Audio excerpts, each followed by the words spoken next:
What's up mga kapangit?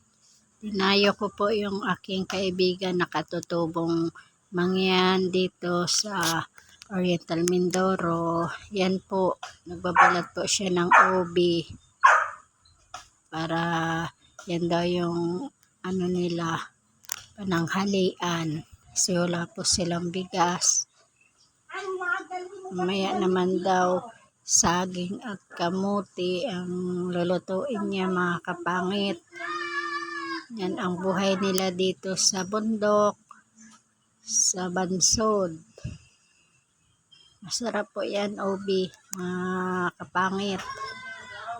Laga tapos sausaw sa bagoong. Masarap na yan para sa kanila. Para sa akin masarap din yan kasi ng masustansyang pagkain. Yan ang mga kapangit. Yan ang lugar nila dito.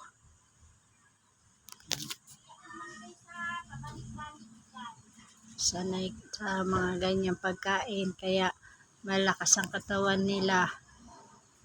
Kahit mga sila hindi ganong katabaan, malalakas. Yan ang bahay nila. Yan, nahiya yung kaibigan ko kumakain sa ilalim ng bahay, tumatago. Nahiya magpakita. Yan o, bit-bit niya yung nilagang ubi, yun. Nahiya siya. Kaibigan, lumabas ka dyan. Nahiya ka pa eh. Yan naman yung anak niya. Tumatago. Yan lang po yung bahay nila dito sa bundok. Yan yung ubi. Ito na yung ubi. Yun, tumatago. Labas-labas yung ulo. Ganyan talaga sila, medyo may kahiyaan.